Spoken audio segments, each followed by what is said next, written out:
Om Swastiastu. Pemirsa, gelaran festival termegah dan terbesar di Bali kembali dilaksanakan di tahun 2023. Diadakan selama sebulan penuh, Pesta Kesenian Bali menjadi agenda penting bagi wisatawan dan penikmat kesenian di penjuru Bali, bahkan di Nusantara. Pemerintah Provinsi Bali pun sudah melakukan persiapan menyambut perhelatan Pesta Kesenian Bali yang sudah memasuki tahun ke-45. Nah, bagaimana persiapannya dan apakah ada yang baru di Pesta Kesenian Bali di tahun 2023 ini? Talkshow Merah Putih Bali Era Baru akan mengangkat sebuah tema, yaitu perhelatan PKB ke-45 Pemuliaan Laut sebagai sumber kehidupan. Tentunya sudah hadir tamu-tamu saya langsung saja saya sapa. Yang pertama ada Profesor Dr. Imade Bandem MA, beliau adalah kurator Pesta Kesenian Bali atau PKB ke-45. Om Swastiastu, Prof. Sehat selalu, Prof. Sehat selalu, nggih. Baik, terima kasih sudah hadir pada kesempatan ini, dan hari ini pun kita sudah menghadirkan seorang pengamat seni, seorang budayawan Bali, Bapak Kadek Suartaya SSK MSI. Om Swastiastu, Pak Kadek. Sehat selalu ya Pak Kadek ya. Baik, hari ini kita akan berbincang-bincang mengenai perhelatan atau persiapan Pesta Kesenian Bali. Prof, ini kalau kita berbicara tentang Pesta Kesenian Bali yang akan diselenggarakan pada tanggal 18 Juni ya Pak Prof ya. Ini bagaimana persiapannya Prof? Sudah berapa persen ini? Selaku kurator ini Prof melihatnya. Silakan Prof. Kalau persiapan sudah mencapai 98%. Wah. Tinggal pelaksanaan saja lagi 2%. Tanggal 18 nanti saya rasa kami dari tim kurator sudah merasa sangat siap untuk melaksanakan Pesta Kesenian Bali yang ke-45 ini. Sebuah Pesta Kesenian Bali yang terpanjang di dunia. Ini yang terpanjang di dunia bahkan ya Prof ya. Dan berlangsung setiap tahun. Ya. Gitu ya. Bisa dikatakan ini akan ada beberapa pelaksanaan Prof, atau polanya seperti apa? Ya. Seperti tahun-tahun lalu sebelumnya kah? Betul. Jadi bahwa Pesta Kesenian Bali pada tahun ini tentu saja merupakan implementasi dari Perda nomor 4 tahun 2020, di mana Perda ini merupakan sebuah strategi untuk pelindungan, untuk pengembangan, pemanfaatan, dan juga untuk pembinaan seniman-seniman, seni-seni, peranata, dan lain-lainnya. Jadi oleh karena itu Pesta Kesenian Bali yang ke-45 ini merupakan implementasi juga dari visi gubernur ya tahun 2018 sampai tahun 2023 gitu, yaitu Nangun Satkertih Loke Bali yang kita sudah kenal semuanya. Dan ini pembangunan Provinsi Bali melalui pembangunan semesta berencana menuju Bali Era Baru. Di situ konsep yang sebenarnya gitu. Nah, kalau dikatakan tadi apakah sama dengan tahun lalu, saya rasa juga tidak. Oleh karena Pesta Kesenian tahun yang ke-45 itu acaranya itu ada 10 materi yang akan dibahas pada waktu itu. Yang sebelumnya mungkin ada 5, 6, 8 gitu, sekarang ini sangat lengkap sekali. Yang pertama itu akan ada yang dinamakan Ped Aye, jadi pawai adat, pawai kebudayaan yang selalu membuka Pesta Kesenian Bali itu. Lalu yang kedua ada yang disebutkan sebagai Reka Sedana, itu pergelaran-pergelaran. Lalu ada Utsawa, parade. Kemudian ada Wimbekare, lomba-lomba. Nah, yang baru sekali ada pada saat yang sekarang ini dinamakan Bali World Culture Celebration. Mendatangkan grup-grup dari luar negeri untuk merayakan seni dan budaya mereka di Pulau Bali ini, karena Bali dianggap sebagai suatu culture hub ya. Lalu itu. Nah, lalu yang keenam itu ada Kandarupa. Kandarupa ini adalah pameran seni rupa. Pameran seni rupa yang kemudian akan menampilkan seni rupa dari klasik sampai perkembangan seni tradisi dalam seni rupa itu. Ada yang seni lukis, ada juga seni patung, dan ada juga seni-seni yang rupa yang lainnya yang akan ditampilkan yang dinamakan Kandarupa. Lalu kemudian ada yang dinamakan Kriya Loka. Ya, loka karya itu pasti ada. Jadi membicarakan hal-hal yang terkait dengan tema. Kita kan belum membahas tema daripada PKB ini. Lalu ada Widya Tula, Sarasehan. Lalu kemudian yang ke-9 adalah Adi Sewaka Nugraha. Ini memberikan penghargaan kepada para seniman-seniman yang mempunyai achievement life gitu, artinya ada pengabdian yang cukup panjang dalam bidang seni, diberikan penghargaan yang dinamakan penghargaan hadiah seni dari pemerintah. Nah, yang baru lagi ini yang dilibatkan adalah jantre tradisi. Karena jantre tradisi ini kesenian rakyat, kesenian tradisional, teknologi tradisional, dan lain-lainnya itu yang kemudian akan disiapkan untuk mengikuti Pekan Kebudayaan di Jakarta. Nah, barangkali sekarang kita udah saatnya membahas sedikit mengenai tema. Ya, baik. Betul. Nah, yang saya tahu ini berhubungan dengan Segara Kerti, seperti itu, Prof? Betul. Ada hubungannya dengan apa yang akhirnya pemerintah Provinsi Bali memilih tema Segara Kerti? Betul, karena kan tema Segara Kerti ini akan terkait dengan Sadkerti Loko Bali yang sudah kita kenal ya.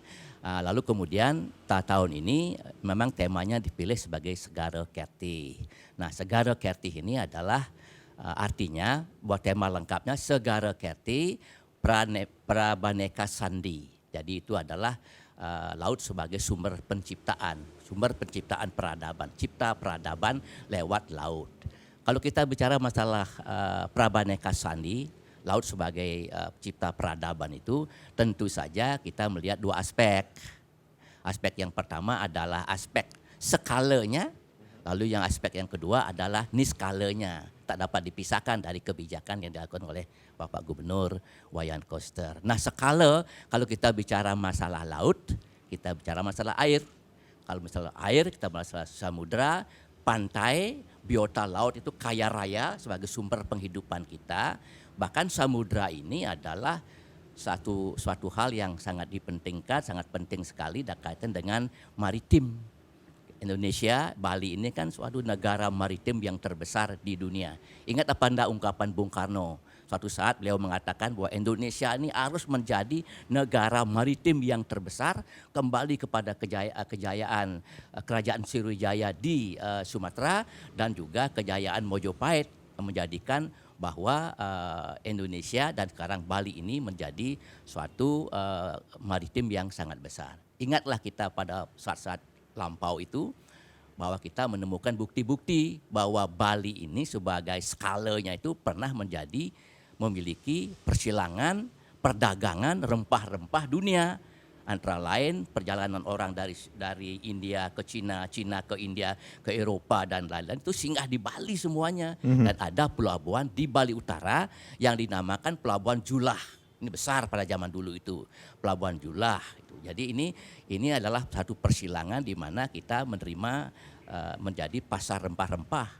Perjual belinya itu ada di Pelabuhan Julah di Bali Utara. Rempah-rempah dari Maluku, rempah-rempah dari Jawa Timur, cengkeh dari Jawa Timur, di mana mereka bertemu di Bali. Cendana juga ada dari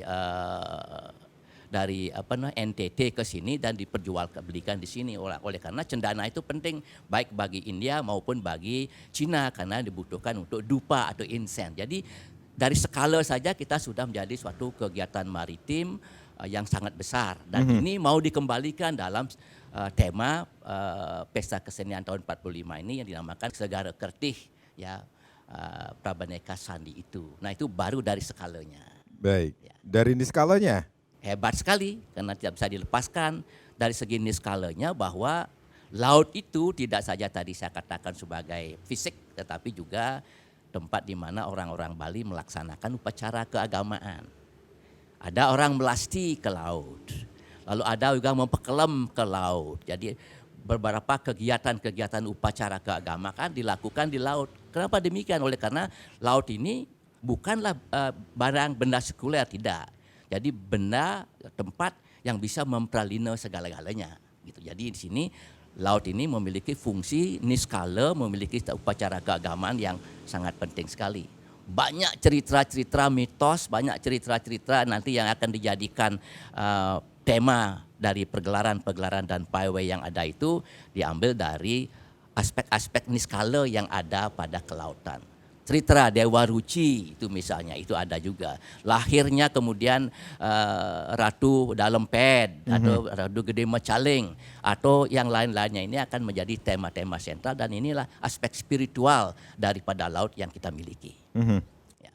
Berarti ada hal-hal yang perlu diketahui ketika pemerintah Provinsi Bali mengambil sebuah tema Segara Kerti Prabandeka Sandi yang dimaknai sebagai samudra cipta peradaban ini sendiri, baik secara skala dan niskala, seperti itu Prof ya? Itu yang diharapkan. Baik. Jadi pengertian semacam itu perlu disosialisasikan kepada masyarakat sehingga setiap tahun itu kan pesta kesenian Bali dengan tema yang baru. Baik, baik. Prof dan Pak Tut, kita rehat sejenak, nanti kita akan lanjutkan lagi dengan tema kita, perhelatan Pesta Kesenian Bali yang ke-45, Pemuliaan Laut sebagai Sumber Kehidupan. Kami akan kembali, tapi tentunya setelah yang berikut ini.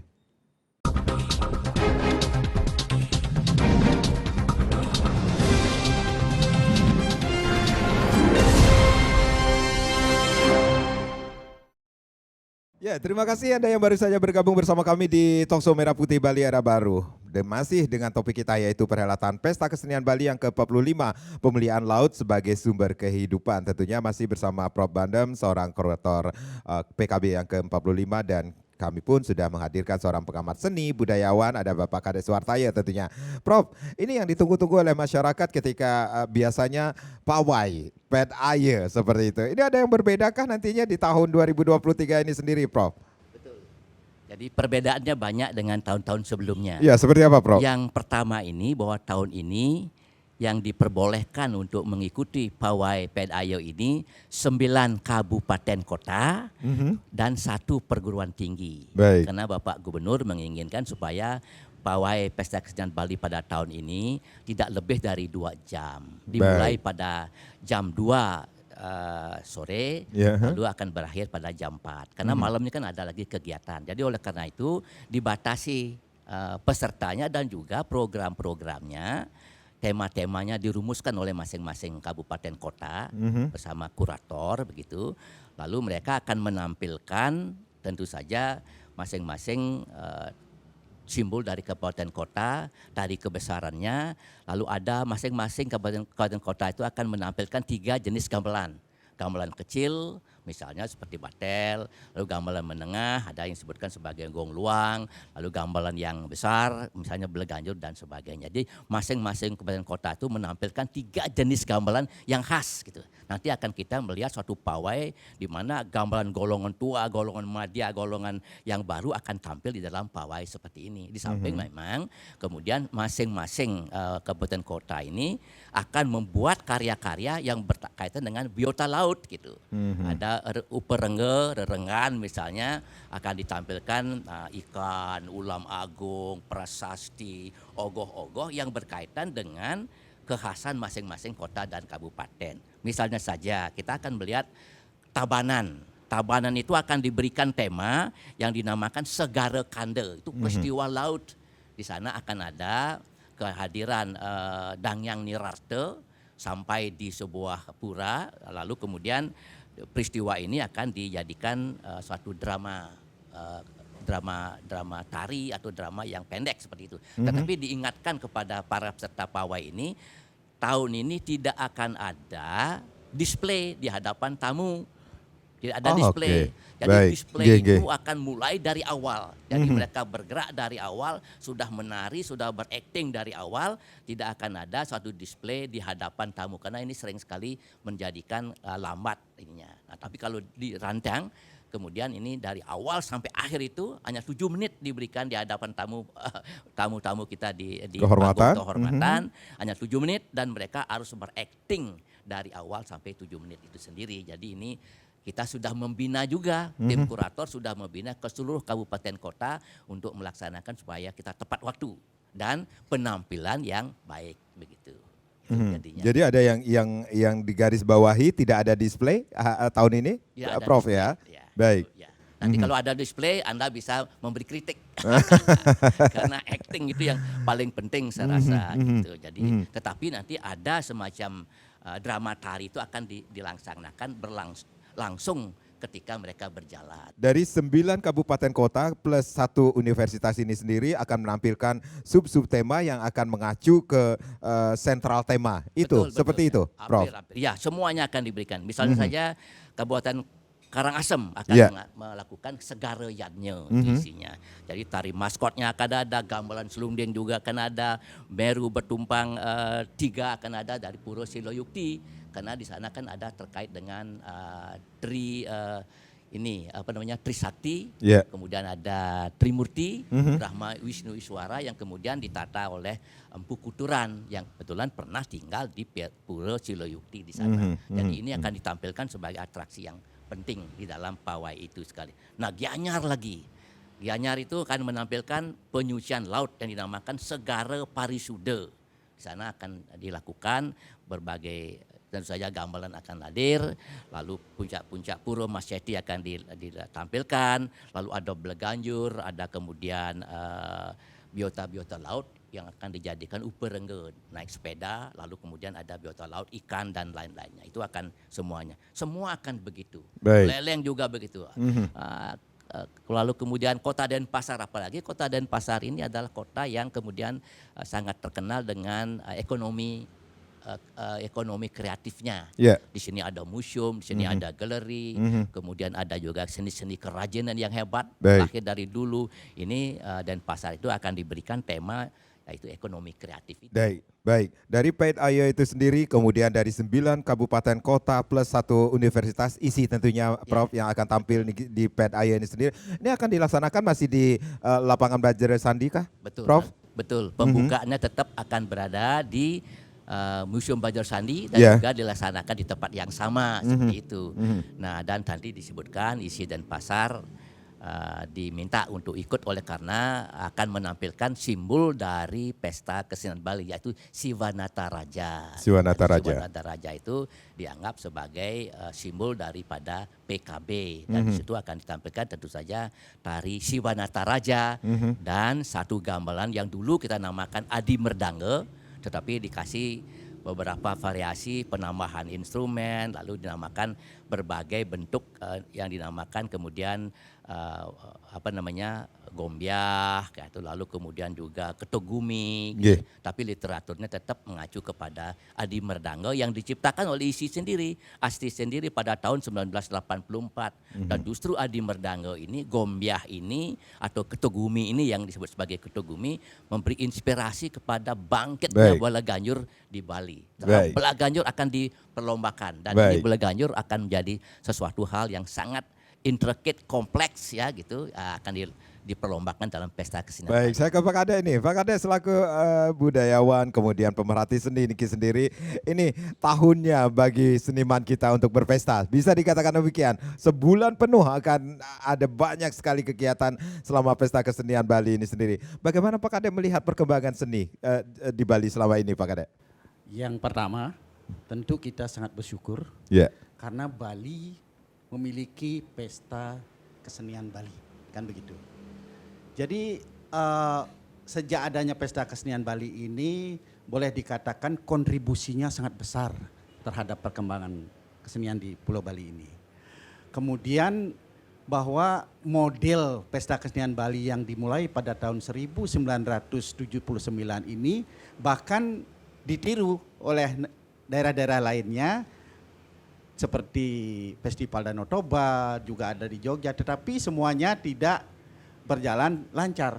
Ada macet, ada sekali diselenggarakan hilang lagi, berikutnya mungkin 5 tahun, 10 tahun kemudian diselenggarakan lagi begitu. Tidak seperti konsisten seperti di Bali sekarang kan sudah hampir setengah abad. Nah, betapa itu tidak pernah, kecuali ada kemarin pandemi itu ya, sempat ya surut, tapi tetap ada pementasan. Nah, artinya bahwa PKB itu barangkali satu peristiwa yang sangat penting utamanya terhadap kehidupan dinamika berkesenian di Bali. Indikasinya adalah bagaimana sekarang masyarakat Bali, terutama para pelaku-pelaku seni dan juga didukung oleh masyarakat pada umumnya, sangat antusias menyongsong pesta kesenian Bali baik sebagai penonton maupun sebagai pelaku. Jadi seke-seke kesenian, para seniman yang mendapat kesempatan tampil di PKB, ya tampil di pesta kesenian Bali itu adalah arena yang sangat bergengsi sekali. Terus apalagi kesenian-kesenian yang dianggap sebagai kesenian primadona, seperti gong kebiar. Tadi Pak Bandam sudah menyebutkan, sekarang ada primadona Dona Baru Bleganjur gitu ya. Jadi itu betul-betul menjadi gengsi masing-masing sekel, atau apakah itu Banjar atau apakah itu desa, apakah itu Sanggar begitu, dapat tampil di PKB itu merupakan satu yang sangat luar biasa. Itu dari segi euforianya. Kemudian juga kesenian-kesenian yang saya amati ya, boleh dikatakan kesenian yang sama sekali tidak ketahui oleh penonton. Padahal itu penting gitu misalnya oleh masyarakat. Katakanlah Gambuh begitu. Walaupun Gambuh adalah sumber. Nah ini Pak Bandam yang sudah melakukan tari Bali begitu, tetapi masyarakat umum kan tidak tahu, kecuali kantong-kantong desa-desa yang memiliki Gambuh tersebut seperti di Batuan, di Sukawati, kemudian di Pedungan. Di Pedungan Di Denpasar itu. Barangkali itu aja yang mengetahui, masyarakat umum desa kan tidak mengetahui. Nah, dengan ditampilkannya secara rutin, secara kontinu, Gambuh, Wayang Wong dan lain-lainnya sebagainya yang termasuk kesenian-kesenian yang klasik tapi terpinggirkan atau termarginal yang kurang diketahui oleh masyarakat, dengan ditampilkan di PKB itu, jadi masyarakat mengetahui. Masyarakat bisa memaknai, oh ini adalah kesenian Gambuh yang memang memiliki nilai-nilai luhur yang patut juga kita apresiasi, kita amati dan kita wariskan kepada generasi kita selanjutnya. Nah itulah, jadi dua hal itu, pertama kita bersyukur ada PKB, yang kedua antusiasme masyarakat Bali untuk menyaksikan, juga antusiasme seniman-seniman untuk tampil di PKB itu sesuatu yang sangat membanggakan. Mungkin merupakan torehan sejarah yang tersendiri bagi para seniman yang sempat atau berkesempatan tampil di arena PKB. Baik, saya boleh tambahkan sedikit, saya tanyakan ini seperti kata Pak Kade ini sendiri, kalau sudah tampil di PKB baik itu dalam pawainya, pagelarannya, ini gengsi banget, ini gengsi yang nggak bisa terbayarkan seperti itu. Persiapannya sudah sangat luar biasa. Tetapi ada yang unik di sini, ada yang menarik di sini di tahun ini. Pawai yang begitu tematik dengan pet ayahnya itu sendiri, ada yang berbeda tahun ini, tidak akan ada display seperti itu yang seperti tahun-tahun kemarin. Pak Kade melihatnya seperti apa Pak Kade? Begini, tadi Pak Bandam sudah mengatakan karena pola model yang sekarang tidak ada pawai, tapi dasarnya seniman ya. Yeah. Biasanya ya namanya seniman selalu ingin dapat lebih, dapat tampil. Makanya sering terjadi semacam pelanggaran. Sudah tidak dikasih pawai, ya, tapi akhirnya mencuri-curi pawai.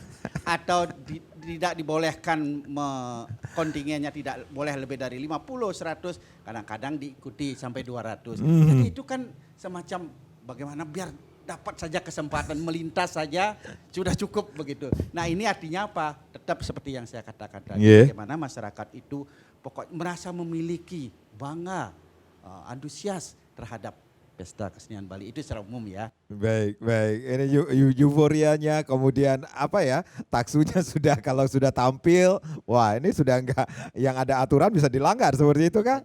Jadi, ya. Ini kata Prof nih, silakan kritikan boleh kepada pelaksana panitia seperti itu Prof nantinya. Jadi boleh saya menambahkan sedikit, menggarisbawahi apa yang dikatakan oleh Dr. Kadek Suwartaya tadi. Kenapa Pesta Kesenian Bali ini bisa berlangsung sampai 45 tahun begitu ya. Kita harus kasih acungan jempol Bapak Gubernur Wayan Koster. Gitu. Karena apa? Ada 3 hal yang penting sekali. Satu, Bali itu memiliki tadi dikatakan oleh Pak Kadek Suwartaya modal budaya yang sangat kuat. Gitu ya. Jadi modal budaya ini, lihatlah pada tahun yang sekarang ini akan ada 19.000 seniman yang akan terlibat di dalam pergelaran-pergelaran. Hampir 19.000 seniman yang akan terlibat. Lalu ada 305 seke dan kelompok seni yang akan terlibat di dalam pementasan-pementasan dan kegiatan lainnya di Pesta Kesenian Bali. Jadi kita memiliki modal budaya yang kuat. Kadek Suwartaya pasti ingat karena kami pada tahun 1992 kerjasama antara UNUD dan STSI pernah melaksanakan suatu penelitian, suatu pengkajian, di mana pada waktu itu kita memiliki 5.612 kelompok seni yang tergolong wali, bebali, dan bali-balihan. 70% seni Bali itu adalah wali dan bebali, sedangkan hanya 30% yang dinamakan seni bali-balihan untuk kepentingan hiburan dan pementasan yang serius. Kami ulang lagi. Pada tahun 2015 yang lalu, Listibia sekarang menjadi Majelis Kebudayaan Bali melakukan statistik ulang lagi, pendataan ulang lagi. Kita menemukan 10.809 buah seke yang tampil. Ini salah satu di antaranya oleh karena memang PKB itu memberikan motivasi kepada mereka untuk berperan serta untuk melakukan pelestarian dan pengembangan. Ini kan luar biasa ini. Nah itu. Nah lalu sekarang dengan modal budaya yang kuat ini saya rasa kita optimis ke depan itu kita bisa tetap melakukan Pesta Kesenian Bali. Yang kedua adalah masalah ekonomi juga. Pemerintah berani mengeluarkan dana untuk pembinaan, tidak saja dana untuk PKB, tetapi kan pemerintah juga melakukan kegiatan-kegiatan yang dinamakan standarisasi.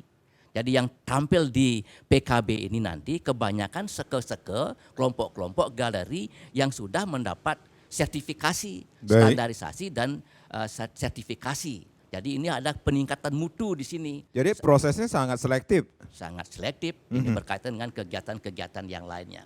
Kita sudah mampu misalnya membuat standarisasi lebih dari 400 seke di Bali. Lalu sertifikasinya sudah hampir 300. Nah ini kan salah berganti kita akan berikan kesempatan untuk tampil di dalam PKB ini. Jadi sudah ada pembinaan yang secara horizontal adalah kepentingan pemerataan, lalu yang untuk nilai dan mutu adalah yang dinamakan vertikal. Jadi ini dipadukan sehingga PKB ini menjadi penting. Nah modal ini kan modal ekonomi juga kan misalnya karena pemerintah sudah melakukan kegiatan-kegiatan jauh sebelumnya terkait dengan persiapan PKB. Tidak hanya provinsi tapi kabupaten kota ketika mereka melaksanakan misalnya ulang tahun kabupaten misalnya di Gianyar atau di Tabanan di Beleng, mereka sudah mulai menampilkan beberapa kesenian yang akan ditampilkan di PKB nantinya. Ini ada kegiatan-kegiatan yang memang sudah dirancang peningkatannya karena kebanggaan tadi bagi seniman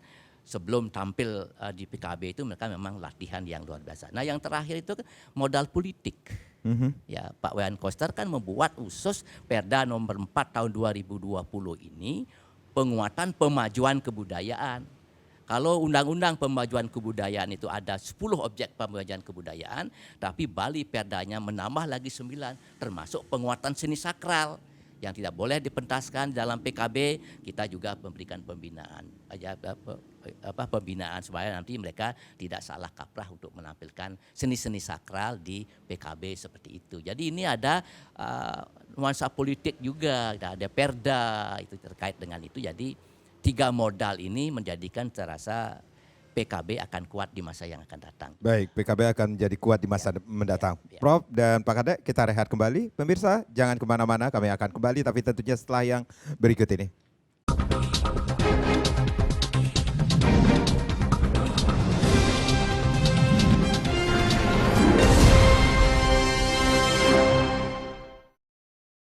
Baik, terima kasih. Kita masih di Talkshow Merah Putih Bali Era Baru. Bagaimana Pesta Kesenian Bali yang ke-45 atau perhelatan PKB yang ke-45 sebagai pemuliaan laut sebagai sumber kehidupan masih menjadi topik kita pada hari ini, menjadi topik kita. Baik, dan yang pastinya saya ke Pak Kadek dulu. Pak Kadek, kita mengetahui visi Nangun Satker Tiloko Bali atau pemerintah Provinsi Bali ini meliputi 5 bidang program prioritas dalam pola pembangunan semesta berencana. Salah satunya adalah prioritas bidang adat, agama, tradisi, seni, dan budaya. Ini juga termasuk juga bisa dikatakan ini pencapaian pembangunan Bali ini ditandai dengan 44 tonggak peradaban penanda Bali Era Baru termasuk pembaharuan Pesta Kesenian Bali. Sebagai seorang pengamat seni Niki sendiri atau sebagai seorang budayawan Niki sendiri, seperti apa peran pemerintah, khususnya pemerintah Provinsi Bali Niki sendiri terhadap kesenian di Bali? Tentu yang pertama dalam konteks PKB ini ya. Dalam konteks PKB dengan ketersediaan dengan adanya PKB ini tentu menjadi arena yang penting dalam bingkai pelestarian dan pengembangan. Itu sudah menjadi kunci atau frame daripada PKB itu bahwa di Pesta Kesenian Bali itu ada pelestarian dan pengembangan, itu yang utamanya. Kemudian berdasarkan pengamatan saya dengan pengayoman dari pemerintah Bali ini memberikan stimulan-stimulan kepada para seniman untuk membuat atau menjadikan kesenian ini eksis, lestari dan berkembang. Lalu ada juga semacam inovasi-inovasi yang muncul di dalam PKB ini yang sebelumnya tidak terbayangkan. Tadi Pak Bandam sudah mencontohkan adanya drum band Adi Merdangel. Itu kan tahun 94 ya, masih asti niko nggih Bang. Niko niki menurut kabar Pak Bandam dulu itu adalah juga merupakan semacam stimulan dari Pak Mandra sebagai gubernur waktu itu yang menginginkan satu prosesi untuk pawai yang kental tradisinya tetapi juga memiliki nuansa-nuansa baru. Maka seniman-seniman di ASTI pada waktu masih ketuanya Pak Bandam waktu itu menggagas pokoknya dari satu musik tradisi yang bernama Bleganjur berkembanglah kemudian menjadi Adi Merdangel. Nah, kalau kita melihat ini kan berarti pengayoman pemerintah dalam hari ini, sumbangsi pemerintah dalam hal ini untuk memberikan getaran darah kepada kesenian Bali itu ada. Sebelumnya Sendratari juga yang menjadi primadona sampai sekarang itu kan sebelumnya Sendratari yang diciptakan tahun 61 ya Pak ya, di Kokar dulu itu tidak semegah itu yang ada di PKB sekarang. Dengan adanya panggung Arda Chandra yang besar itu memunculkanlah kreativitas para seniman bagaimana mengisi panggung yang sebesar itu dengan sebuah garapan baru. Nah juga Pak Bandam di sana terlibat pada waktu itu. Muncullah Sendratari yang dibeli email-email kolosal karena tidak lagi hanya ditarikan mungkin oleh hanya 25 orang tapi sampai ratusan orang. Ini juga termasuk pembaharuan.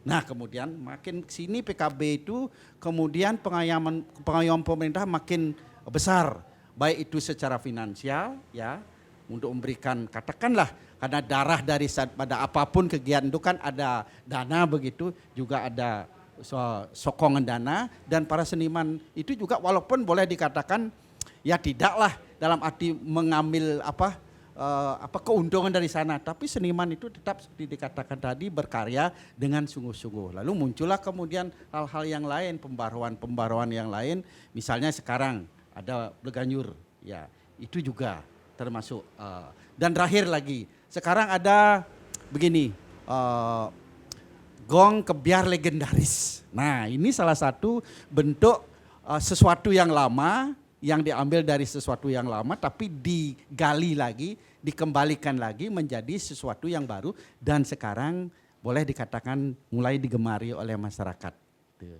Ya. Baik. Prof, ini agar tidak ada kesan masyarakat kan ketika mendengar ada pesta kesenian Bali, paling keto-keto gen, nah seperti itu. Ini ada yang baru lagi nggak sih, Prof?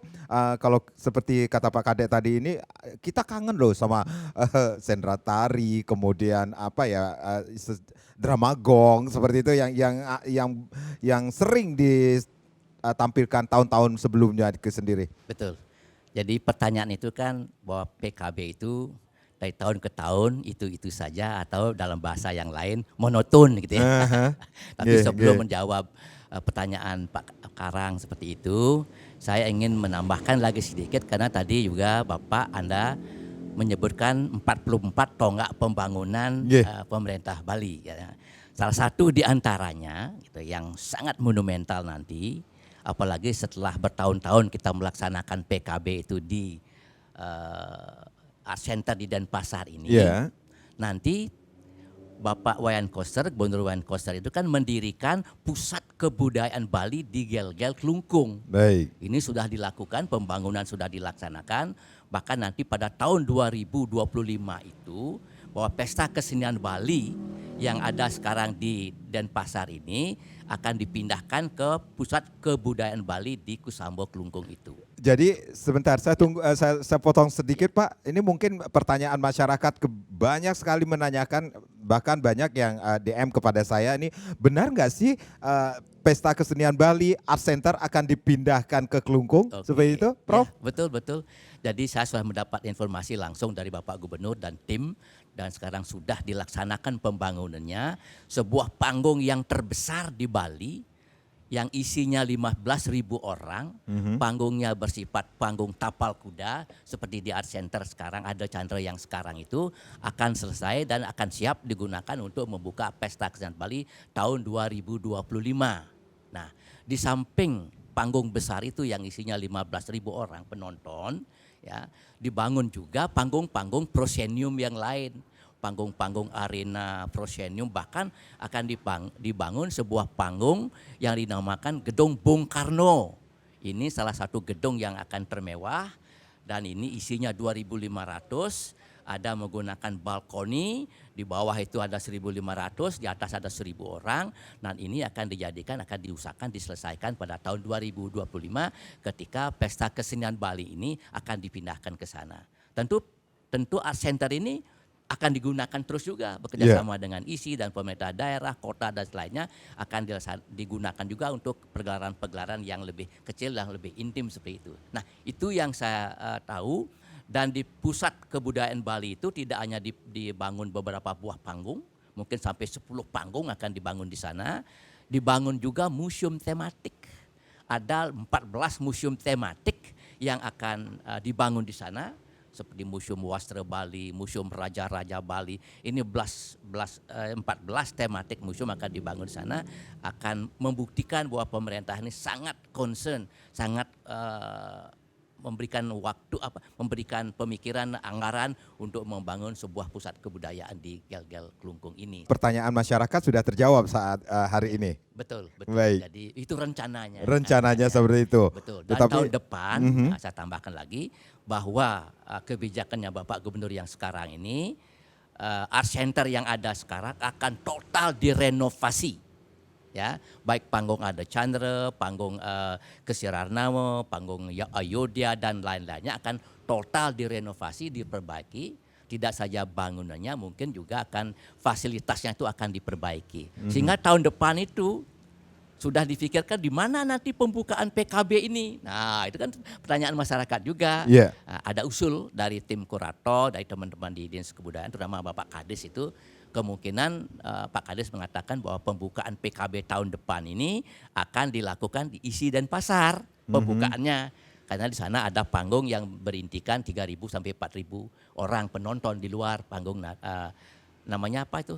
Panggung ya Nretya Mandala yang kebetulan kami yang membangun dulu seperti itu. Nah lalu sesudah itu kegiatan-kegiatannya akan disebar ke kabupaten yang memungkinkan untuk melakukan misalnya parade gong kebiar atau parade perlombaan legendaris atau perlombaan barongket dan sebagainya. Itu akan disebar di seluruh kabupaten. Nah dari sekarang sudah disosialisasikan itu, barangkali nanti tahun 2024 itu kita akan melihat PKB itu akan disebarkan ke kabupaten-kabupaten sehingga orang dari Singaraja dapat menyaksikan sebagian pertemuan antara Gianyar dengan Denpasar begitu misalnya. Ini suatu pola yang baru juga bagi kita untuk menghidupkan PKB dan diterima oleh masyarakat seperti itu. Baik, ini pertanyaan saya ini agar pertanyaan dari warga Niki sendiri, ini monoton banget nih PKB tahun ini, ada yang baru lagi nggak sih? Ya seperti itu. Jadi sesungguhnya monoton itu tidak ada. Monoton itu nggak ada. Kemarin itu kan yang disebutkan sebagai monoton kan programnya itu ada pawai, kemudian ada pergelaran, ada seminar, ada dokumentasi. Nah sekarang dengan adanya tema setiap tahun diganti, temanya Segara Kerti, kemudian mungkin Danu Kerti, yang sudah lalu Atma Kerti, ini akan memberikan tantangan bagi para seniman untuk menciptakan sesuatu yang baru, ya seni yang baru, seni rupa yang baru, sehingga tidak akan mungkin terjadi hal yang monoton. Hanya kita perlu mengamati lebih dalam, ya supaya kita dapat menyatakan bahwa ini tidak monoton. Selalu ada suatu kreasi baru, suatu tafsiran baru karena temanya itu yang menentukan. Dan demikian juga tahun ini kan ada partisipasi dari luar daerah. Ada 14 daerah yang akan ikut. Nanti mungkin Anda tanyakan nanti ya. 14 daerah yang akan ikut meramaikan Pesta Kesenian Bali ini. Ini pun temanya kita tawarkan kepada mereka agar tidak melahirkan kesan PKB ini monoton. Ada 7 partisipasi dari luar negeri yang terkait dengan Bali World Cultural Celebration. Nanti kalau ada waktu kita ceritakan itu sehingga kita memang menghindari adanya monoton seperti itu. Saya yakin kalau ini dapat dilaksanakan oleh mereka, banyak interpretasi, banyak gagasan, penafsiran, seni-seni yang lahir. Misalnya drama gong. Dulu kita mengambil ceritanya dari cerita Panji saja. Gitu. Nah tapi sekarang drama gong itu yang dilombakan justru. Jadi tahun ini drama gong akan dilombakan, Prof? Drama gong remaja itu akan dilombakan. Tetapi lakonnya itu adalah cerita-cerita baru. setahun beda dulu.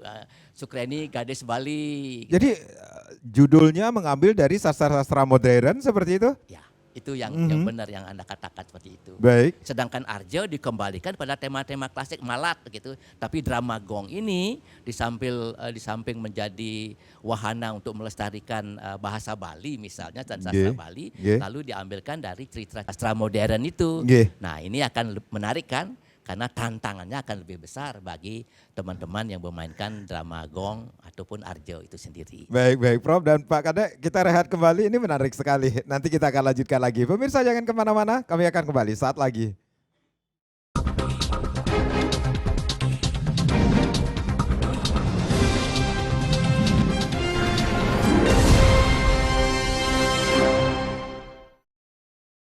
Baik, kita masih dalam Talkshow Merah Putih Bali Era Balu, perhelatan Pesta Kesenian Bali yang ke-45, pemeliharaan laut sebagai sumber kehidupan. Pak Kadek, nih saya mau tanyakan ini sendiri. Ini yang menarik sekali, drama gong. Yang di pikiran masyarakat ketika mendengarkan drama gong ya seperti apa ya yang dulu-dulu ya tentang Panji, kerajaan, kauripan, pejarakan seperti itu ya. Yang saya tahu ya masih kecil saya nonton itu paling seneng itu.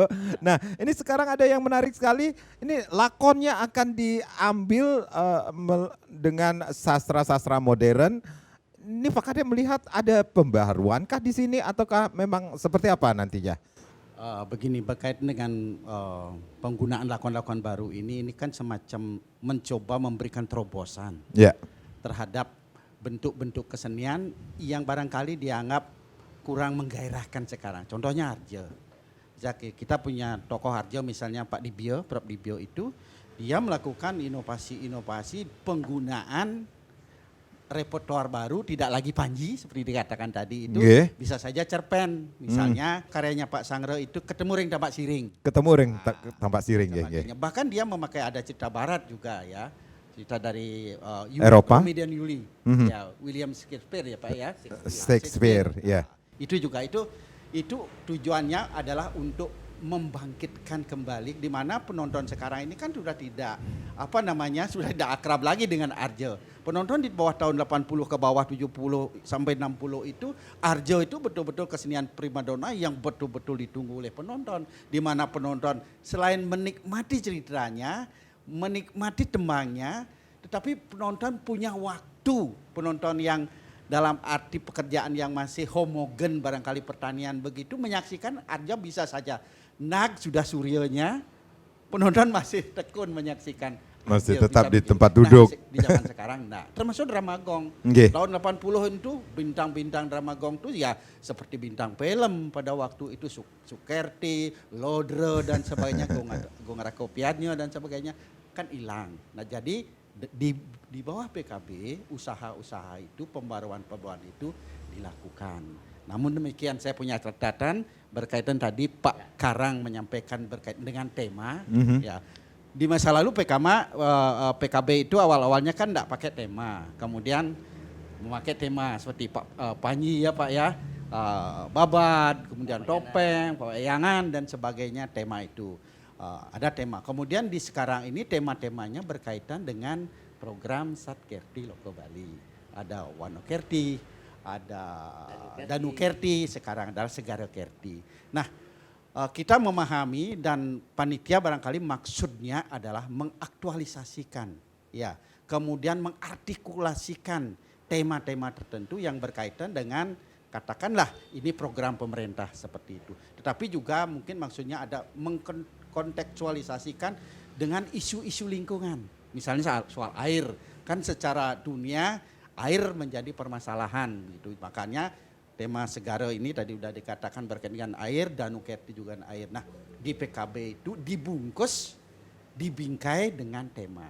Tapi ada persoalan di lapangan sebagai pengamat seni ya yang saya perhatikan di lapangan. Kebetulan saya terjun di lapangan akhir-akhir ini mengamati langsung praktek-praktek persiapan mereka ke PKB itu.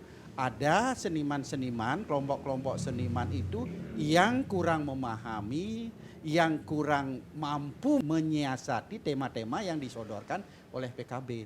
Bahkan ada penunjukan yang bahasa anak muda sekarang terlalu lebay. Lebaynya gimana? Sejak awal muncul mereka sudah ngomongan Satkerti, ngomongan Segaro Kerti. Yang di mana? Kapan yang harus dimunculkan pesan atau amanat pesan moral ini? Ini yang kadang-kadang para seniman-seniman itu tidak boleh dikatakan tidak jeli menuangkan atau memberikan penafsiran terhadap itu. Itu yang pertama. Kemudian kadang-kadang juga tema itu justru membelenggu.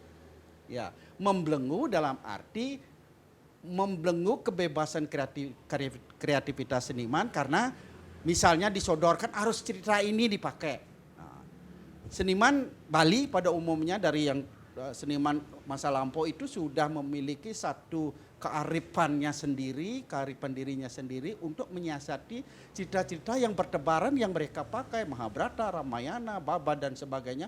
Mereka sudah memiliki semacam kiat-kiat siasat untuk menuangkan sesuatu, mengartikulasikan sesuatu, memunculkan tema sesuatu, mengamanatkan sesuatu kepada penontonnya. Nah, ini yang saya katakan, tema PKB itu sebagian seniman itu banyak yang terbelenggu oleh cerita itu. Apalagi isi Denpasar, Kokar begitu itu sudah sejak awal ikut PKB itu sudah diberikan kebebasan untuk memberikan penafsiran apapun temanya. Teman-teman di Kokar, teman-teman di ASTI, STSI sekarang menjadi ISI bisa memberikan penafsiran karena mereka adalah intelektual, akademisi yang betul-betul memahami. Kalau dipaksa-paksakan misalnya ceritanya harus ini dipakai. Padahal secara struktur dramatik cerita itu masih kosong, masih melompong. Tidak tepat dan tidak bisa digunakan sebagai sebuah pertunjukan drama tari misalnya. Sendra tari misalnya. Sebab di PKB itu lebih banyak berkaitan dengan seni pertunjukan.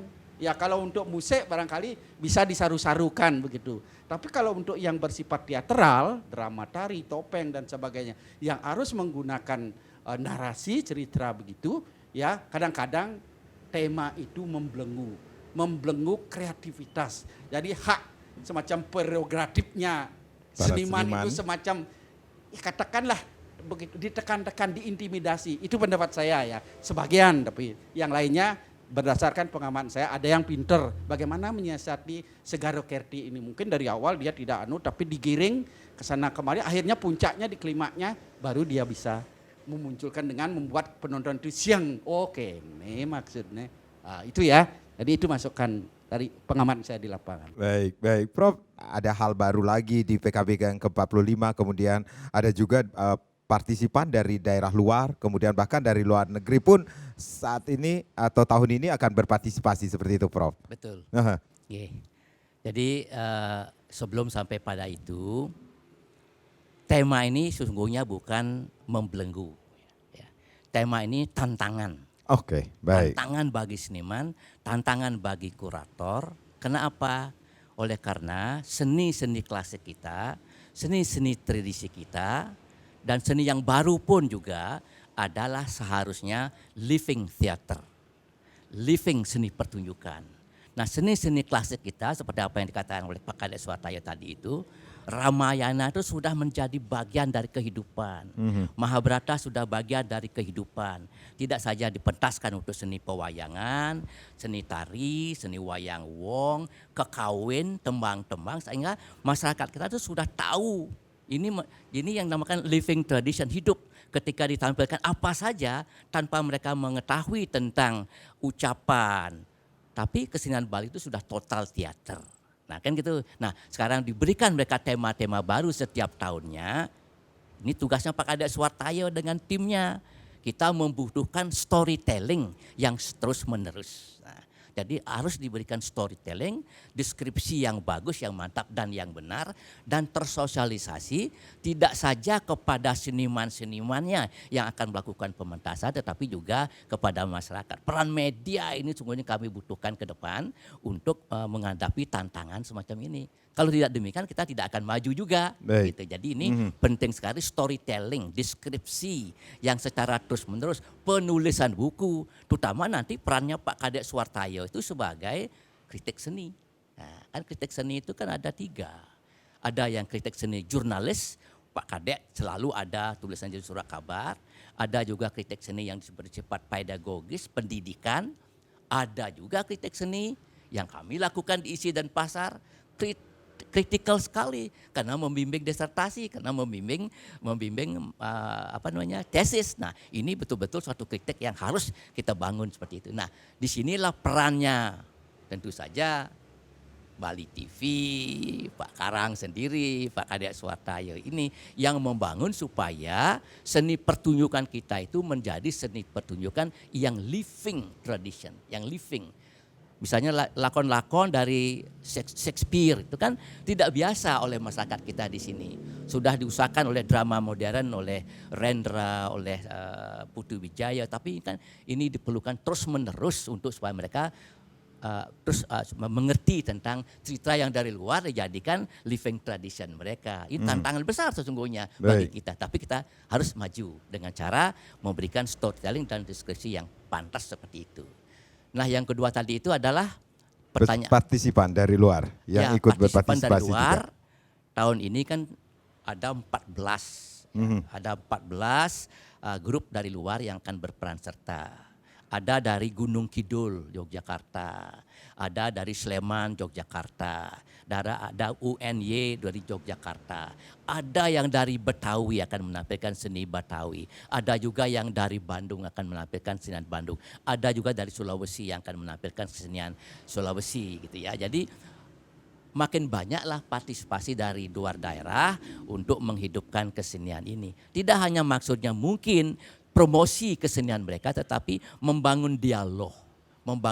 Dengan adanya partisipasi dari luar daerah ini, kita memahami seni-seni tradisi yang ada di daerah lain, lalu kemudian literatur yang terkait dengan seni-seni mereka sendiri, atau kemampuan-kemampuan koreografernya untuk mengolah seni tradisi untuk menjadi yang lebih modern. Kan seperti itu. Jadi ada 14 tahun ini, 14 termasuk dari NTT dan lain-lainnya gitu.